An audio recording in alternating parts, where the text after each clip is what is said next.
রংপুর জেলা পরিষদের পেছনে দাঁড়িয়ে থাকা সেই বিশাল বটগাছটা আজ প্রায় 100 বছরের পুরনো। দিনের আলোয় এটি যেন শুধুই একটি গাছ, তবে রাত নামলেই বদলে যায় চিত্রটা।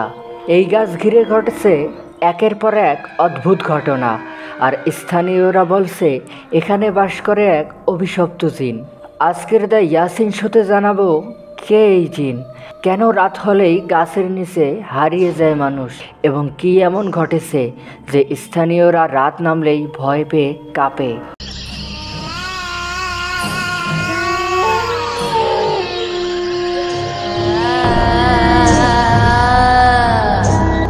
রংপুরের স্থানীয় ভাষায় একে ডাকে বটতলার গায়েবী সাহেব।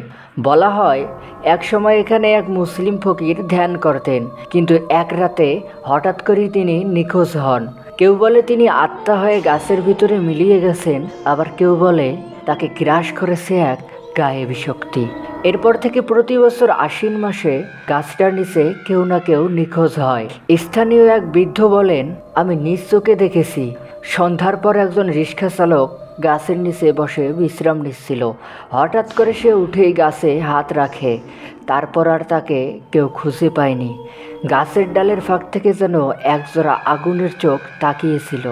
প্রতিদিন রাত 12টার পর ওই বটগাছের চারপাশে দেখা যায় ধোঁয়ার মতো কুয়াশা। গাছের ডালে কেউ যেন কাঁদছে, আবার কারো হাসির আওয়াজ ভেসে আসে। কয়েকজন ইউপি মেম্বার পর্যন্ত গিয়েছিলেন জায়গাটা পরিষ্কার করতে, কিন্তু পরদিন সকালে দেখা যায় সেই গাছের গায়ে লাল রক্তের ছোপ। এরপর সিসিটিভিতে ধরা পড়েছে এক ভয়াবহ দৃশ্য। রাতে এক নিরাপত্তারক্ষী হঠাৎ করে দৌড়ে গিয়ে গাছের নিচে বসে পড়ে। তার মুখ ছিল বিকৃত, চোখ ফাঁকা। তারপর সে একটানা বলতে থাকে, আমারে ডাকছিল, সে বলছে ওর জায়গা কেউ নিবি না। সেখানকার একজন লোকাল মৌলভী বলেন, এটা জিনের আবাস, বটগাছে ওরা বসবাস করে, যদি কেউ ভুলে গায়ে হাত দেয় ওরা তাকে নিয়ে যায়। কোরআন শরীফ পড়ে গেলে গাছ কাঁপে, এটা আমি নিজে দেখেছি।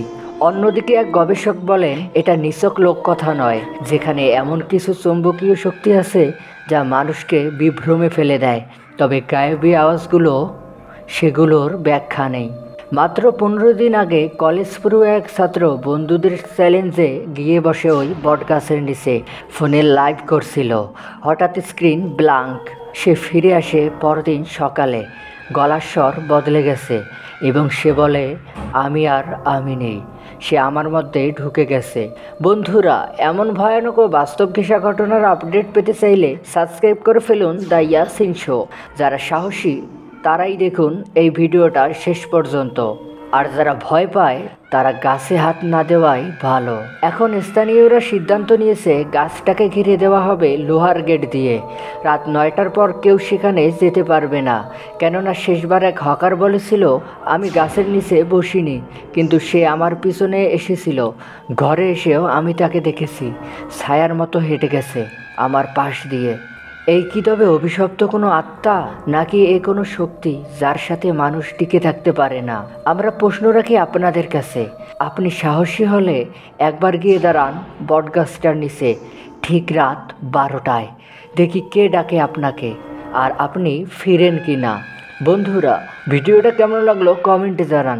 আর মনে রাখবেন, ভয় শুধু গল্প নয়, কিছু গাছেও ঠিকানা থাকে। দ্য ইয়াসিন শো, সত্যের ছায়া ভয়ের আলোয়।